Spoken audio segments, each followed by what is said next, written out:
எல்லாருக்கும் வணக்கங்க. இன்றைக்கி எங்கள் வீட்டில் நைட் டின்னர் ரெசிபி தான் பார்க்க போகிறோம். இந்த 2 நாளாக ஒரே மழை. அந்த மழைக்கு ஏற்ற மாதிரி இன்றைக்கி சப்பாத்தியும் காலிஃப்ளவர் குழம்பும் வைக்க போகிறேங்க. இது சாதத்துக்கும் சேர்த்து நான் வச்சுருக்கேன். கூடவே 2 முட்டை எடுத்து ஃப்ரை பண்ணியிருக்காங்க. இன்றைக்கி 5ஓட எனக்கு வேலை முடிஞ்சிருச்சு. ஈவினிங் ஒரு 7 மணி போல் ஸ்டார்ட் பண்ணேங்க. டிவியில் குடும்பஸ்தான் படம் பார்த்துட்டே நான் வேலையை ஸ்டார்ட் பண்ணிட்டேன். இந்த படம் சூப்பராக இருக்குங்க. ஜோக்காகவும் இருக்குது, அதே போல் கருத்தாகவும் இருக்குது. இந்த படம் பார்த்துட்டே நான் எல்லா வேலையும் முடிச்சிடணுன்னு ஸ்லோவாக தான் இன்றைக்கி பண்ணிகிட்ருக்கேன். சரி, மெதுவாக வீட்டில் தானே இருக்கோம், மெதுவாக பண்ணிக்கலான்னு சொல்லிவிட்டு பொறுமையாக வேலையெல்லாம் பார்த்துட்ருக்காங்க. இது எல்லாத்தையும் தேய்ச்சி எடுத்துகிட்டு வச்சாச்சு. என்னோடய அடுப்படி ரொம்ப சின்னதாக இருக்குது. எதுவுமே வைக்கிறதுக்கு வழி இல்லை. அடுப்பு மேலே தான் எல்லாம் வச்சு பண்ண வேண்டியதாக இருக்குது. வேறு என்ன பண்ணுறது, ஒன்று ஒன்றா பொறுமையாக செஞ்சிட்ருக்கேங்க.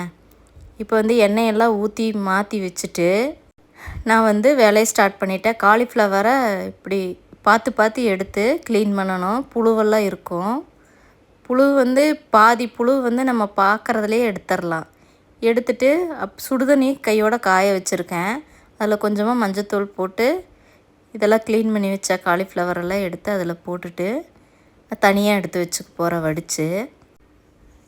அதுக்குள்ளே எனக்கு ஃபோன் வந்துகிட்டே இருந்தது. சரி, என்ன பண்ணுறதுன்னு சொல்லிவிட்டு ஃபோன் ஒரு சைடு போய் பேசிட்டு இதை எடுத்து வடிக்க போகிறேங்க. வெங்காயம் உரிக்கிறதுக்கு உள்ளேயே வச்சு உரித்தா கொஞ்சம் ஸ்மெல்லு வருதுன்னு சொல்லிவிட்டு எப்போவுமே நான் வெளியில் தான் போய் உரிப்பேங்க. ஏன்னா அப்படியே செடிகளுக்கும் போட்டுடலாம். இப்போ வெங்காயம் உரிச்சிட்டு வந்தாச்சு. இது குழம்புக்கு தேவையான வெங்காயம் நான் இப்போ உரிச்சிருக்கேன். பாதி கட் பண்ணிவிட்டு பாதியை வதக்கி அரைக்கிறதுக்காக கொஞ்சம் பெருசு பெருசாக கட் பண்ணிகிட்ருக்கேங்க.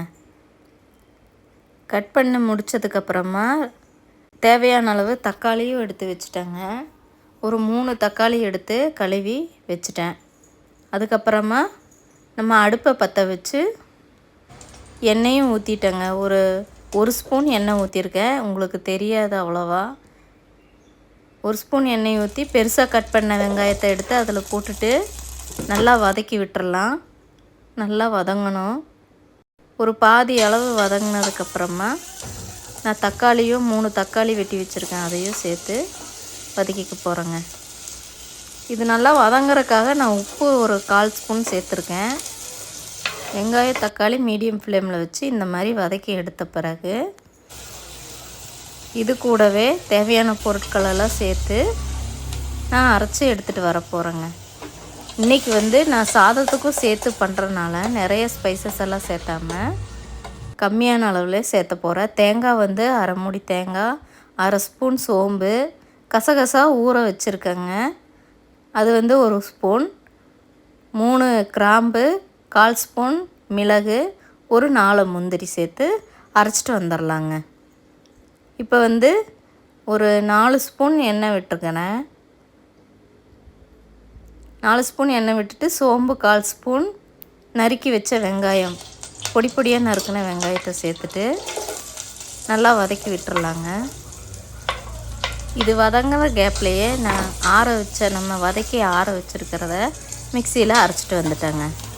இப்போ இதுவும் நல்லா வதங்கிருச்சு. இந்தளவு வதங்கினதுக்கப்புறமா மசாலா சேர்த்துக்கலாம். நான் 1/2 ஸ்பூன் மிளகாய்த்தூள், 1 ஸ்பூன் நம்ம வீட்டில் அரைச்ச குழம்பு மிளகாய்த்தூள், ஒரு 1/4 ஸ்பூன் மஞ்சத்தூள் சேர்த்து கலந்து விட்டுட்டு நம்ம வடித்து வச்சுருக்கிற நல்லா க்ளீன் பண்ணி சுடுதண்ணியில் போட்டு எடுத்த காலிஃப்ளவரை அதில் போட்டு கிண்டிட்டு நம்ம அரைச்சி வச்ச விழுதை அதில் ஊற்றிடலாங்க. தேவையான அளவு தண்ணியும் ஊற்றி நல்லா குழம்பு கொதித்து வரட்டும். நம்மளுக்கு எந்த அளவு தண்ணி வேணுமோ அந்த அளவு ஊற்றிக்கலாங்க. நான் கொஞ்சம் ஒரு மீடியமான அளவில் தான் தண்ணி ஊற்ற போகிறேன். ரொம்ப ட்ரையாகவும் இல்லாமல் இந்தளவு தண்ணி ஊற்றி எடுத்துக்க போகிறேங்க. இது சுண்டி வந்ததும் ஓரளவு கெட்டியாக வரும். நம்ம சப்பாத்திக்கு ஊற்றிக்கலாம், சாதத்துக்கும் போட்டுக்கலாம். அதுக்காக இப்போ இந்த குழம்புக்கு தேவையான உப்பை சேர்த்துட்டு வேறு அடுப்புக்கு மாற்றி வச்சுட்டேங்க. சைட் பை சைடாக நான் சப்பாத்தியும் சுட்டு எடுக்க போகிறேன். ஆயில் எதுக்கு ஊற்றுறேன்னா கொஞ்சம் சாஃப்டாக இருக்கும், அதனால் லைட்டாக ஆயில் ப்ரெஸ் பண்ணிவிட்டு சுட்டு எடுக்க போகிறேங்க. இப்போ ஒரு 4 சப்பாத்தி இதில் சுட்டு எடுத்துகிட்டு மீதியெல்லாம் பக்கத்து அடுப்பில் வச்சுட்டு சுட்டு எடுத்துக்கலாங்க.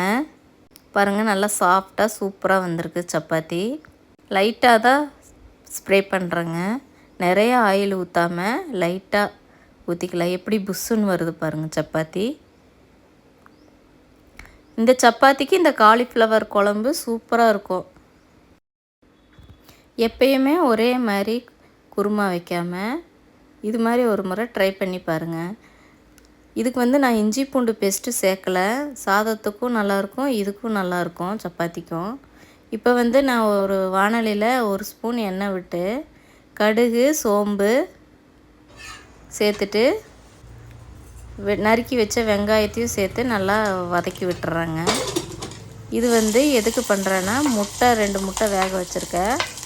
அது ஃப்ரை பண்ணுறதுக்காக பண்ணியிருக்கேங்க. இந்த மாதிரி முட்டை ஃப்ரை பண்ணும்போது சப்பாத்திக்கு சைட் டிஷ்ஷாக வச்சு சாப்பிட்றதுக்கு சூப்பராக இருக்கும். அப்படியே சைடில் நான் ஒன்றா கீழே இடம் பத்தலைன்னு சொல்லிவிட்டு கீழே வச்சுருக்கேங்க அந்த தட்டை. ஒன்றா சுட்டு எடுத்துகிட்ருக்கேன். இப்போ வெங்காயம் ஒரு பாதி அளவு வதங்கிருச்சு. இஞ்சி பூண்டு பேஸ்ட்டு 1/4 ஸ்பூன் தான் கம்மியாக போடணும். அப்புறம் தேவையான அளவு மசாலாத்தூள், மிளகுத்தூள், கொஞ்சோண்டு மஞ்சத்தூள், லாஸ்ட்டாக பெப்பர் சேர்த்துட்டு தேவையான அளவு உப்பு சேர்த்துட்டேன். இப்போ நான் வேக வச்சு கட் பண்ணி வச்சுருக்கிற முட்டையை அதில் சேர்த்துட்டாங்க. ஃபஸ்ட்டு வெள்ளை கருவை மட்டும் சேர்த்துட்டு அதுக்கப்புறமா தான் நான் மஞ்சள் கருவையும் வெட்டி இது மாதிரி சேர்த்து ஒரு நிமிஷம் வந்ததும் நான் ஆஃப் பண்ணிட்டேங்க. இப்போ சைடில் குழம்பு கொதிச்சுட்டே இருக்குது. ஒரு 10 நிமிஷமாக கொதிச்சிட்ருக்குது. அவ்வளோதான், நான் இறக்கி வச்சுட்டேன் கொத்தமல்லி இலை தூவி. இப்போ சாப்பிட ஆரம்பிக்கலாங்க. 2 சப்பாத்தி சாதம் குழம்பு ஊற்றிட்டு நான் சாப்பிட போகிறேன். நைட் டின்னருக்கு என்னடா செய்கிறது, சாதம் மீதி இருக்குது அப்படிங்கிற நேரத்தில் இது மாதிரி ஒரு குழம்பு வச்சு டின்னரை முடிச்சுக்கலாம்.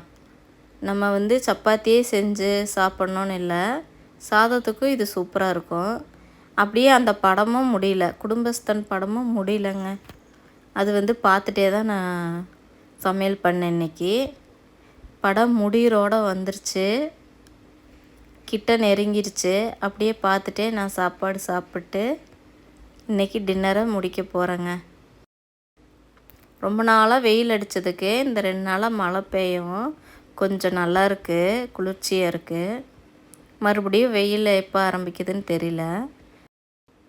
பாருங்கள், அப்படியே 3/4 படம் முடிஞ்சிருச்சு. கிளைமேக்ஸுக்கு வந்துட்டோன்னு நினைக்கிறேன்.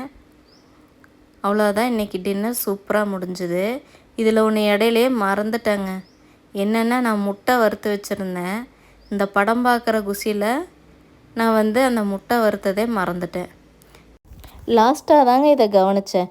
இதே போல் உங்களுக்கும் நடந்திருக்கான்னு கமெண்ட்டில் சொல்லுங்கள். இந்த வீடியோ பிடிச்சிருந்தா லைக் பண்ணி ஷேர் பண்ணி சப்ஸ்கிரைபும் பண்ணிக்கோங்க. தேங்க்ஸ் ஃபார் வாட்சிங்.